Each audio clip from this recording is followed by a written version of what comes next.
In Brazil, the death toll rose to 48 after landslides in the northern coast of Sao Paulo caused by heavy rains.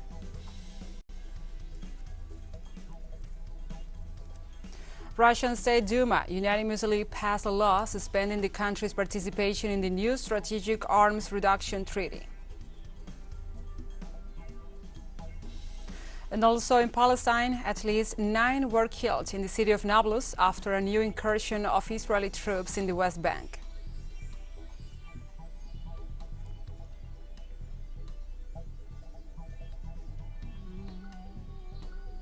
From the headquarters of teleSUR English in Havana, Cuba, this is From the South. I'm your anchor, Gladys Quesada, and these are the news. On Wednesday, Brazil's Justice Ministry extends the investigation in the case of Marielle Franco to the federal police 5 years after her murder. Brazil's Minister of Justice, Flávio Dino, assured that the government is doing everything possible to clear up the murder of Councilwoman Marielle Franco. Also, the national government ordered the federal police to open a new investigation for this case in order to expand the collaboration between the institutions and to know which criminal organization is behind this murder. For the moment, there are 2 military police persons arrested for this crime: Ronnie Leza, author of the shots, and his partner, Elcio Queiroz, who was driving the vehicle in which they were transported the night of the fact. Marielle Franco was a Brazilian politician, feminist, and human rights activist, murdered on March 14, 2018, after delivering a speech in the north of Rio de Janeiro.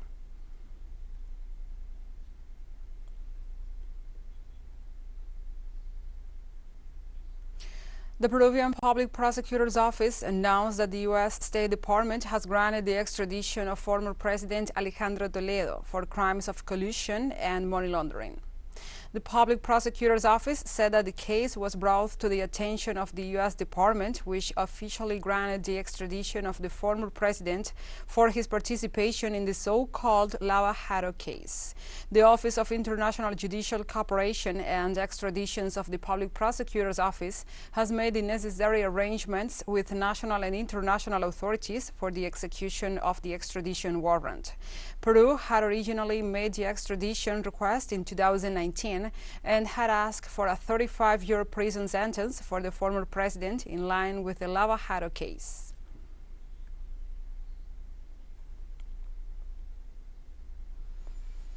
On Tuesday in Guatemala, supporters of the Movement for the Liberation of the Peoples and the Peace and Development Committee continued to protest over the rejection of the registration of indigenous presidential candidate Thelma Cabrera.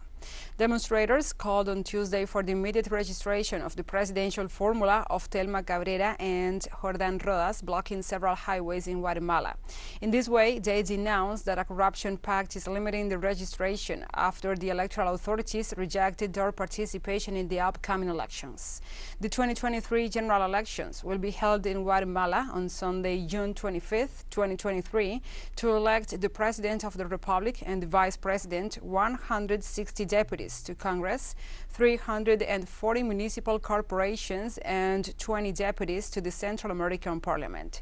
In view of the magistrate's decision, the former human rights attorney announced that the political group will appeal directly to the Constitutional Court.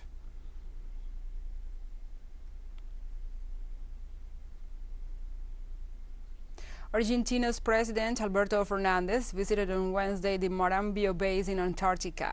The trip is the 4th visit of an Argentine head of state to that region.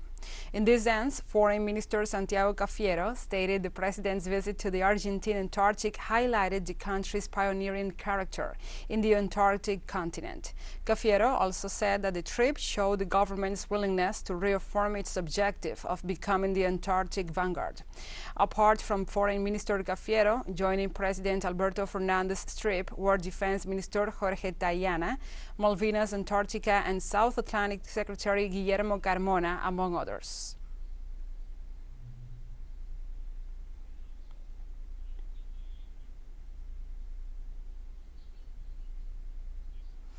Dominican Republic authorities seized over 200 packages of suspected cocaine off the coast of the San Juan River in the province of Maria Trinidad Sanchez.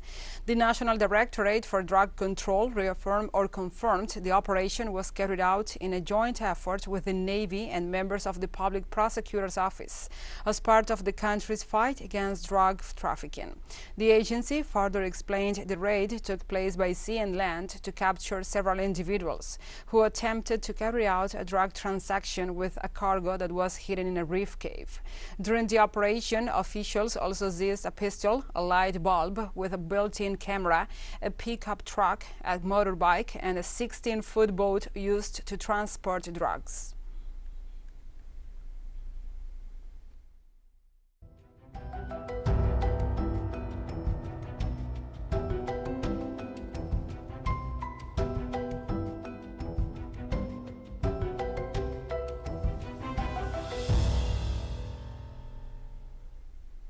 Now we move on to other topics. In Brazil, the death toll rose to 48 after landslides in the northern coast of Sao Paulo caused by heavy rains. Authorities confirmed that in the coastal area of the state of Sao Paulo, 47 people died in São Sebastião and one in Ubatuba as a result of the intense rainfall. The government of Sao Paulo announced that about 600 police officers, firemen, military personnel, and volunteers continue to work in the rescue efforts, as there are still about 38 people missing in the region. Also, according to estimates, more than 1,700 people were displaced by the floods, and some of 766 people lost their homes.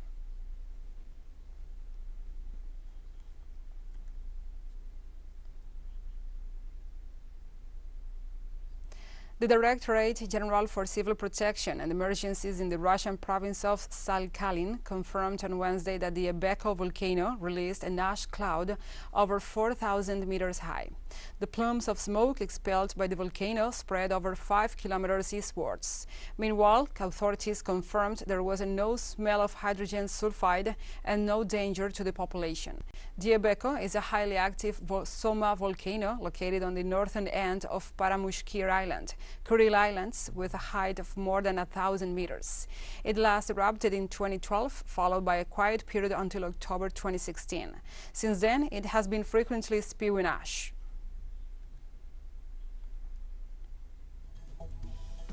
Let's take a short break, but first, remember you can follow us on our TikTok account at teleSUR English, in which you will be able to see news in different formats, news updates, and more. Other stories coming up. Stay with us.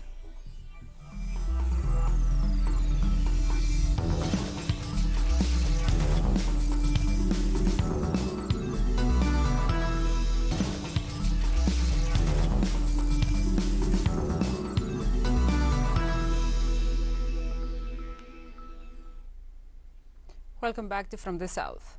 On Wednesday, Russian State Duma unanimously passed a law suspending the country's participation in the new Strategic Arms Reduction Treaty. Russian lawmakers approved a bill submitted by President Vladimir Putin in which Moscow will temporarily suspend its participation in the Strategic Offensive Arms Treaty, the last nuclear agreement between and signed by Russia and the United States.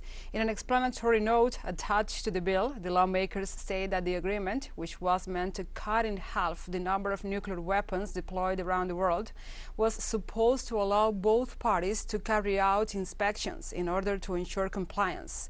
According to the note, the United States has deliberately failed to fulfill its obligations under the treaty in this area of activity.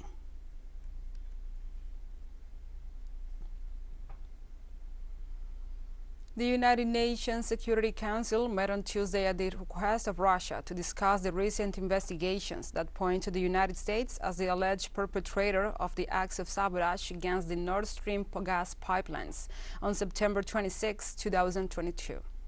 Russia's permanent representative to the United Nations, Vasily Nebenzia, suggested to the UN Secretary General Antonio Guterres the creation of an independent commission to investigate the explosive attack against the Nord Stream and the Nord Stream 2 gas pipelines. Nebenzia stressed that it's strange that Germany and the Nordic countries, which are involved in the investigations, had not previously requested this meeting. In this context, journalist and professor Geoffrey Sachs claimed that the sabotage was perpetrated by the U.S. divers and urged Sweden to share the findings of its investigation.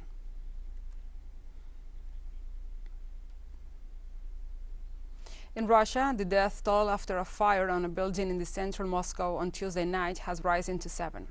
In addition to the deceased, 9 additional people, including a child, were injured in the event.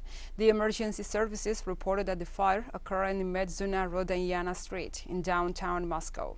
The Russian Investigative Committee confirmed the investigation about the event considers several versions, including the possibility of arson. Authorities stated that investigators have examined the scene, ordered forensic and technical tests, and questioned witnesses and hotel managers. Likewise, they also said that official documentation has been confiscated and is being studied.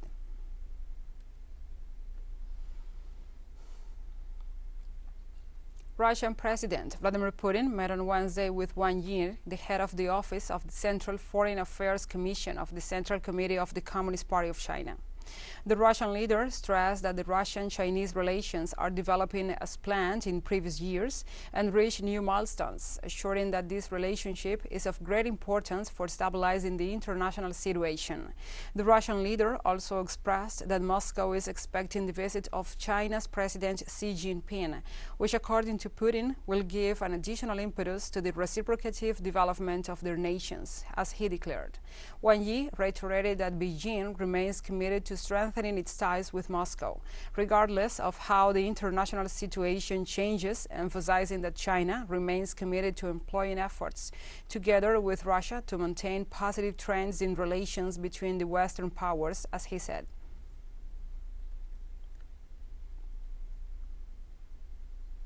The United States, South Korea, and Japanese forces on Wednesday held a trilateral missile defense exercise in the international waters of the East Sea.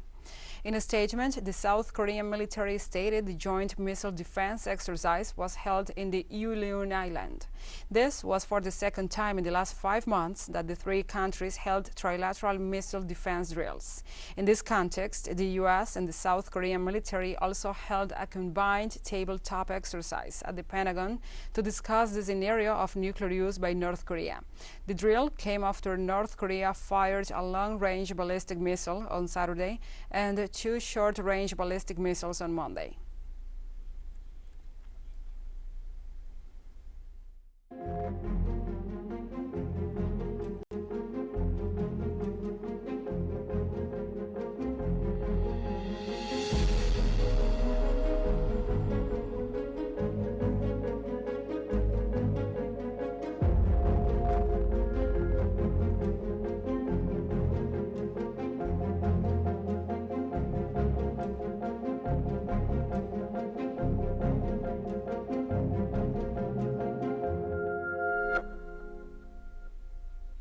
Now we move on to other topics. In Turkey, search and rescue teams from 13 countries continue to work in the area affected by the February 6 earthquakes in the southeast of the country. At a press conference on Wednesday, Turkish Foreign Minister Mevlut Cavusoglu said a total of 102 countries have offered assistance. The minister said that of the 90 countries that sent rescue teams, 77 have already completed their work and are back in their respective countries. The worst damage are reported in the province of Hatay and in the Turkish city of Kahramanmaraş and Adıyaman. According to the latest statistics, over 42,000 people died in Turkey, where the epicenters were located. On top of this, the region was hit by strong aftershocks on Monday. Turkish President Recep Tayyip Erdogan qualified the February 6 earthquakes as the biggest natural disaster in the country since 1939.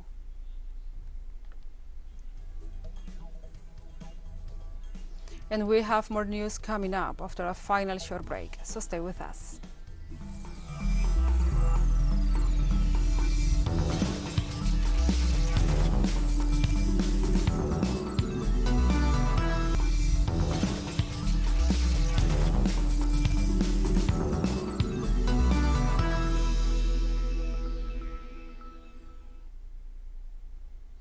Welcome back.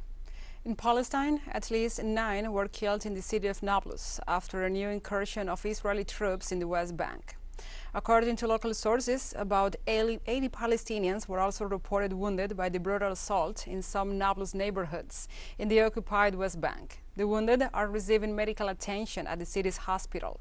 According to the Palestinian Health Ministry, 4 of the wounded are in serious condition and 2 in very critical condition. 2 journalists were also lightly wounded by live bullets while covering the Israeli incursion.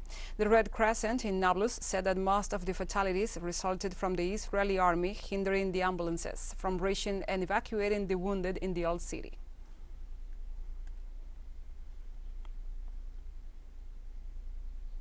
On Tuesday, a UN delegation visited Northern Syria to assess the damage caused by February's quakes, which have killed thousands across Turkey and Syria.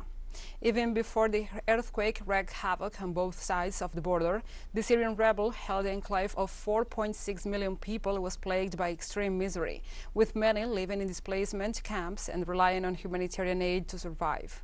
During the tour, UN Deputy Regional Humanitarian Coordinator David Cardin assessed complaints regarding delays in getting UN aid to affected areas.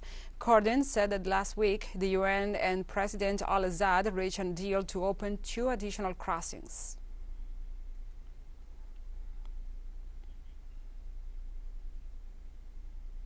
And the government of Botswana denounced a rise in poaching of different rhino species. According to Botswana's Minister of Tourism, Fildak Reng, the increase follows the introduction of strong measures against poachers in neighboring South Africa, forcing them to look elsewhere for horns in the face of demand on the international market. In Asia, rhino horns are used in traditional medicine for their supposed therapeutic effects. According to the Convention on International Trade in Endangered Species, a total of 285 white rhinos and 23 black rhinos remain endangered in Botswana.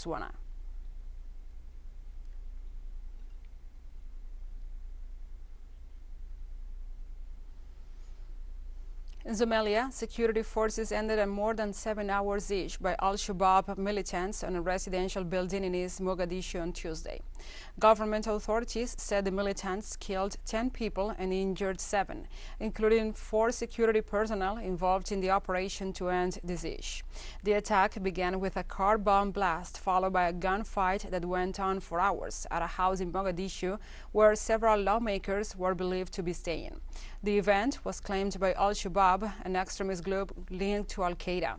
The government has confirmed that a bomber detonated a suicide vest in front of the building in the Abiz Aziz district at around 3 p.m. local time. Al-Shabaab has stepped up attacks in a show of resurgence since President Hassan Sheikh Mohammed's government launched an offensive against the group in August.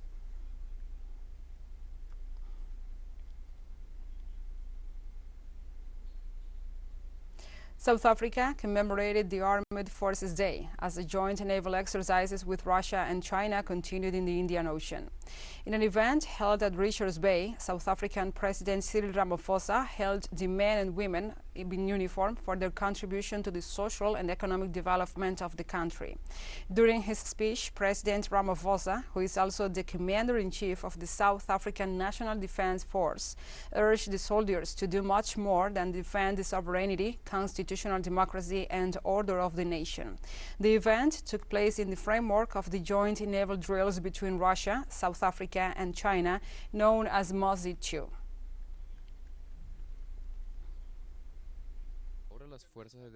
The South African National Defence Forces are now protecting vital infrastructures against those who would endanger the security of the state to further their own personal interests.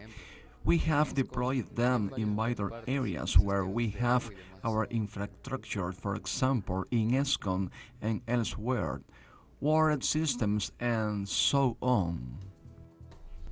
And we have come to the end of this news brief. But remember, you can find this and many other stories on our website at telesurenglish.net.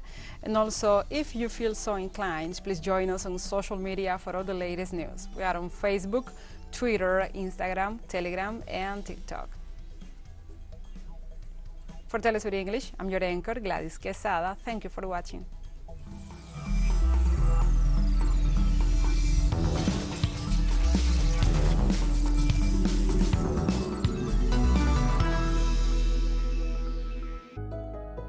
is our duty to reverse